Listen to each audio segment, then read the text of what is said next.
nutshell is the level 1, level 2, and level 3 journey. And so if you remember from level 1, I don't know how long ago all of you did level 1, some of you pretty recently. Level 1 was a lot about functional capability. So what to say, what not to say, how to say it, what order the GROW model goes in, gave you a lot of process and a lot of practice around kind of behavioral skills, a lot of frameworks. Level 2, we focus more on relational intelligence. So it's less about what you're doing, what you're saying, what you're not saying, whether or not you're going in the right order, whether or not every single one of your questions is an open question. And it shifts to how can you really strengthen the relationship between you and your counterparts so that you can take bigger risks in your coaching conversations that give you bigger developmental outcomes that can get better leverage for your counterparts. And then level 3 is a whole other complicated thing that I'm not going to go into now, but that's the overview. But what I thought I would do, if you're interested, is give you a tiny little taster of how we open level 2 and the why we shift from that functional to the relational between level 1 and level 2. Is that okay if I go into a very short mini facilitator? I was planning on putting, all of the thousands of you in breakout rooms, but I'm absolutely not going to do that with 6 of you. So this will be quicker. But this is research that Scott Miller and Hubble and Duncan have done. They did it the first round in the 80s. It's been reproduced in the 90s and more recently in the 2000s. And they were initially looking at the context for the research was throughout the 80s, a whole bunch of different therapies came out. So there was CBT and NLP and solutions focused and Gestalt therapy. And Scott Miller in particular got to wondering, because everybody said, we found the new thing. We found the best way of helping people is this new acronym. And he started getting curious about what were the common success factors across all of them. So when you've got an intervention that is one person talking to another, what is it that needs to be present, regardless of what the intervention is, for it to be most successful? And these are the 4 factors that came up consistently and then were reproduced in his research over the years. But I'm curious, the little bit of facilitation is, what do you think, if those 4 factors are the success factors, what percentage do you think each of them would be to add up to 100%? Martha, you've taken yourself off mute there. Oh, just in preparation. Oh my God, pressure. I'm just thinking that relationship would be the top one. That's my thought. That would be my biggest percentage, but I didn't think. Probably I would say, not percentages. I would say relationship, hope, client factors, tools and techniques. That's the way that I would have put it. Okay. Tools, client factors are all of the resources that clients bring. So all of the tools that they've already got before they walk into the conversation with you. And hope expectation is the placebo effect. So do they believe this is going to work? And anyone that's coached anyone that doesn't believe in coaching will know how much that impacts if you've got to push against that. Thank you, Martha. Does anyone want to have a different thought? I kind of thought, I agree with Martha, relationship is probably the biggest. I kind of thought like a 70% relationship and then 10, 10, 10. That's what I kind of thought as a guess. So I'm going to stop leading you into this trap and give you the things. So client factors are 40%. So the success of any intervention is the intervener, whether that's a coach or a therapist, being able to link into the client's strengths, their resources, the people around them. We'll talk about the landscape model in a little bit, but being able to leverage them. It's what the client walks in with. The relationship is 30%. And so where you were right, Darren, though, is that the relationship, the quality of the relationship that the coach can create with the counterpart then provides the groundwork to be able to link in those client factors. So if you're good at the relationship, if you can really nurture that, then you're getting the best of the client factors, and already you're 70% of the way there. Now, if they believe that the coaching is going to be helpful, you're 85% of the way there. The tools and techniques of any of these interventions only have a 15% impact on the success. So in some ways, level 1 is really focusing on, if you think about the GROW model, that belongs in that 15%. The coaching as an intervention belongs in the 15%, as does counseling or therapy or any of the others. We focus on the 15% in level 1. I mean, we put it in context of the whole landscape, and we do some work on relationship and some work on mindset. But we focus on that because you have to learn the tools and techniques to be able to apply them first. There's no way around that. You have to start at the beginning. And as the head of education, Jane always says when she's teaching level 1, is that you have to learn the scales before you can play jazz. So we have to start with tools and techniques. But if you stop at tools and techniques, then you're really missing out on a huge amount of potential for the clients. And level 2, for that reason, spends a lot of time focusing on the relationship the coach is having with themselves. So your self-talk, there's a lot of mindfulness in level 2, a lot of bringing out any of you that have familiarity with imposter syndrome. Martha, you came in with imposter syndrome. That was your starting conversation. Imposter syndrome and how you can balance that out, because that impacts on your ability to develop a relationship. So it's relationship with self and then relationship with counterpart. And that then gives you the leverage to get as much as you can from the common factors. So that's why the shift of focus from 1 to 2. And the slide before would probably make more sense now, looking at that with the common factors as the background. Are there any questions about that before I move on to I promised the last slide, just to talk about the differences between and what goes on there in another model that you'll be familiar with? No, I can move on. So the last thing I want to show you, which hopefully you all remember with fondness, is the landscape model. And just to say again that if you shift, the difference between level 1 and level 2 is that level 1 is very heavily weighted on behavior, skills, and policy, process and procedure.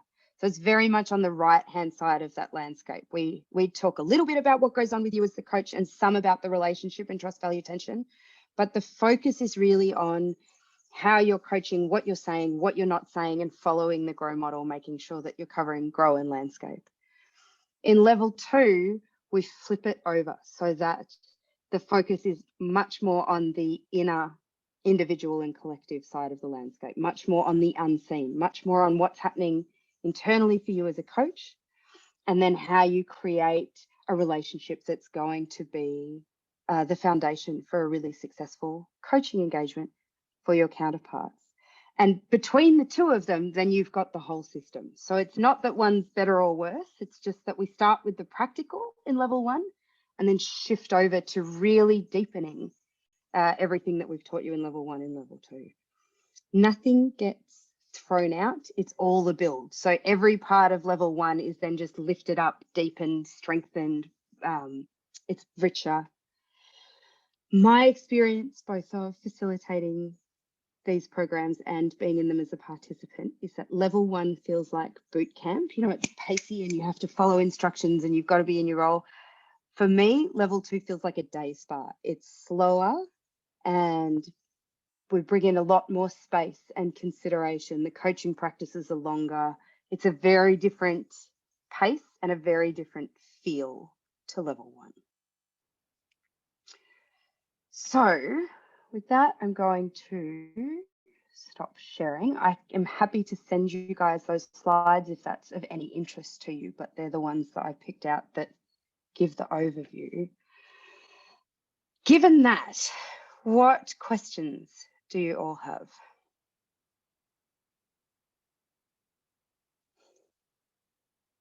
Claire, how am I going on selling you? What's my, how's your experience so far? You're good, Charity. You're very good. I'm about What to else? buy. What Now, else? would be useful for you? There's something that I keep getting. So I'm trying to do my hours of coaching, and I'm really conscious of not interfering. I'm very conscious of not working with people from my industry or who wants my knowledge. I really do a pure focused on the counterpart and me just bringing a process with questions. But even with people who don't request my special skills, there's always a point where they're asking me, do you have any tip on that? Or do you have any tools I could use for that? Like today I've done one around, so yeah, she was struggling with her productivity, and then she asked me for tools that I have to help her with productivity and goal settings, and I know we didn't get any of that in level 1, and I understand why, because it's not part of the philosophy at all. I get it, but I still feel a need for it somehow. So I don't know. Yeah. What's the question in there, Claire? So the question in there is, are you giving us any tool whatsoever to help the counterpart? Or do I just need to accept that this is consulting, this is not coaching, and this is not something you can help me with? So yes, and one of the first questions we ask in level 2, and everybody always says yes, is who's still tempted to give advice? And, you know, every hand will go up in the room, of course, because, I mean, I'm 15 years in and I'm still tempted to give advice, and I do sometimes. I'm sometimes unable to hold myself back. But what I would say is that we give you even more tools. So like in level 1, there's 3 foundations. So we talk about mindset, landscape, and relationship. In level 2, there's 3 foundations. So we talk about relational strengths. Oh, what are they? Hold on. A change of focus and the clear principles. So without going too far into them, what those 3 things do is give you even more support to not go into advice giving or to contract around what's coaching and what isn't coaching, and to really, particularly the shift of focus into not getting hooked into counterparts' desire to have you help them solve their problems. And it strengthens the relationship so they get even better at working out what the answer is for themselves. So you get even more distance in some ways from the problem solving part of the conversation. And we help you create the relationship that makes that easier. So you'll find that less of a dilemma at the end of level 2 than you do at the moment. But we still don't advise giving advice or going into anything other than coaching. Did that answer your question? It was a roundabout way of getting No, to it does. It's very clear. It's very clear, Charity. Okay. Thank you. Perfect. Joe, Martha, Darren, what haven't I answered that would be useful for you? I've got the answer to my question, thanks.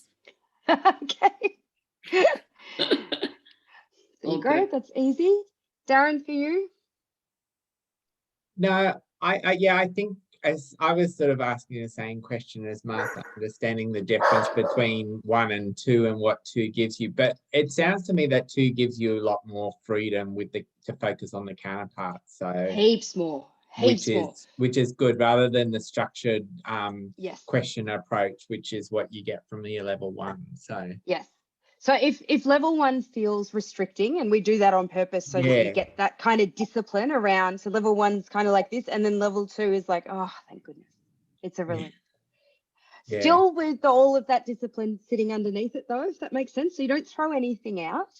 It's just you shift from being focused on not stuffing up the grow process. Yeah, that's it. Being able to really relax into and be with the counterpart. They're still doing all the work though. But that's when I say 1's a boot camp and 2 is a day spa, that's kind of that feeling that that occurs between the 2. Yeah, and I noticed that when I was in the drop-in practice sessions, I think it was last month, I had a level 3 coach me, and I noticed they were talking about, looking from the balcony, and they were talking about other sort of techniques which I didn't know about. And it was they were sort of using a lot of things which I thought, oh, they sound really good to use. So yeah. Yeah, lovely.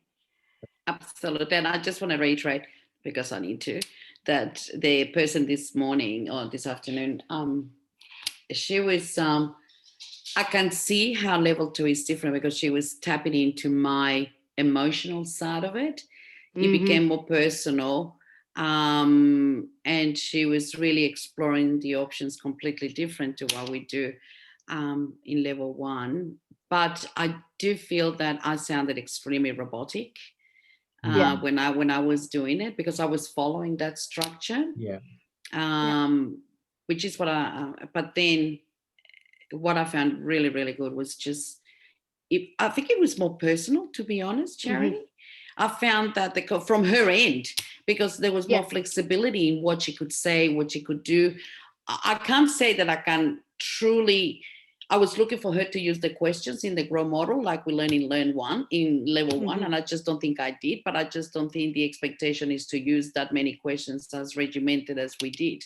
I was going through a whole menu of them. It'll feel like we've released you from some of those hard and fast rules, and it's still level 2 is still a discipline. There's still processes in it. They're just not the focus anymore. So we shift, from the right hand side of the landscape, which is process focused, to the left, which is relationship focused, other focused. So and most coaches find that a relief, and they enjoy it, but recognize that they had to go through 1 to get to 2. It's a build, not a replace. Jo, is there anything out where you are walking in the outbacks that would help make this of service for you? Oh, it's probably more general around having to make the switch to virtual, and how that's been received. Has it been a success? I have a feeling you're going to say yes. Well, I'm actually going to ask. I'm going to ask the other participants, because again, I'm so biased that it's almost not worthwhile me answering. But I know some of the other people on this in this space did their level 1 virtually. So any of you that have experienced the virtual learning, would you be happy to talk about how that was for you? I think that to me, whether it's face-to-face or virtual, is irrelevant, in the sense that I normally would have said face-to-face better for me, because I'm a people's person. The touchy feeling, I would have loved to be there in a room with someone, watching, observing, looking at the body language and so on. And this is not to make you feel uncomfortable, to be honest, Charity, but to me, it all depends on the facilitator, the inclusiveness of the facilitator. We've got the break-in rooms, is the people that we're working with. To me, was the convenience of being able to do it, obviously, from home. So from a resourcing point of view, I think it's excellent. I live in the Mornington Peninsula, pretty far from the city, I guess. I live down Rye Way. So it just gave me more time to prepare in the mornings, to think, at night to revisit things, not different. And this is a world of technology anyway. So I've been working from home for the last 12 months, running workshops, running sessions, and running coaching sessions by Zoom. So it's what you get used to it. But it was excellent, Charity, to be honest. So I'm hoping that I'm going to get you for level 2. Thank you, Martha. No, I didn't pay her to say that. What we're finding, Jo, is that there's pros and cons to both, but the benefit of online is that there's less faffing around in between exercises. So you come back quicker and you get more practice as a result. There's less, it's more democratic in terms of being able to make sure that we hear all the voices in the room. You can't sit up the front or be louder when I've got a mute button, which I'm quite enjoying. And This one is a mystery to us, but the conversation at IECL over the last year since we went virtual, wow, it is a year, is that the learning transfer is higher. So we're seeing a higher skill at the end of the workshops than we were seeing face to face. And our working hypothesis, which is really, it's anecdotal, it's only that, is that because you're really focusing on the learning, so there's less statusing, there's less jostling, there's less who's who in the zoo. There's then a real focus because people are sitting in their homes at their desks with their own cups of tea, that they're able, yeah, exactly, Martha, that they're able to really focus on practicing and learning. So I don't know that hypothesis is right, but our experience has been that the skills are stronger after the online delivery. Would anyone else want to speak to that? Thanks for that. I think, yeah, because I did my level 1, what are we, 2019. So there's been a gap. And it was a face-to-face experience and I absolutely loved it. And I suppose, yeah, for me, it's just, you know, I do want to do level 2. It's a question of when, but I was just really just curious to hear how it's going virtually. I think in a perfect world, we'd love to be in a room together, but that's probably not going to happen anytime soon. It's about half and half. I think 50% of people are relieved that they don't have to be in the room, and the other half are really missing it. But we still make sure that they're fun. There's still a lot of laughter and joking and carrying on and silliness, and and I don't think we're going back anytime soon. So that's the other thing. I think it's working so well that might end up be a silver lining that sticks. So because we're getting such good feedback that I'm not sure the plan is to revert back to face at the moment. So you might be waiting a while is the other thing. And that's not what I'm waiting for. It's just circumstances have been able to do it. The other question I've got, sorry to ask too. No, please. But it's around what this means in terms of ICF accreditation and how that contributes. So at the end of level 2, once you've done that and 100 hours of coaching, 10% of which can be pro bono. They might have changed that percentage this year because of COVID. It might be higher than that, but it was 10%. You can apply for your ACC with the ICF. If you get, you need to get some additional mentoring just to top up the mentoring hours. So if you had done level 3 as well, that would all be covered. But level 2 gets you enough training hours plus 100 hours of coaching practice, that if you add 3 hours of individual mentoring, and I think it's 3 hours of group mentoring that you could do as a program, that gives you enough to apply for your ACC. So many acronyms. I apologize if that just sent everybody else to sleep. All good. No, that was perfect. Thank you. Okay, great. PCC. Isn't it PCC? ACC. PCC would be after, you've got to do 500 hours for PCC, but level 3 gets you the same amount of training hours and mentoring as you need. ACC is 100 hours plus level 1 and 2 in mentoring. PCC is 500 hours, level 1, 2, and 3, or level 1 and 2 in mentoring, but the 500 hours. It changes often enough that I could be wrong about that too, Tom. So I'm not. That's all right. That's all right, Charity. So if I did, so I'm done with level 2. I'm waiting my assessment, but I'm assuming I've passed. You finished level 2. Yes. So if I do level 3 in April, yes, and complete that, yes, then the only thing standing between me and ICF credentialing is 500 hours of 100 hours. Oh, 100 hours of to coaching. Get ACC. 100 hours to get ACC. 500 hours to get PCC.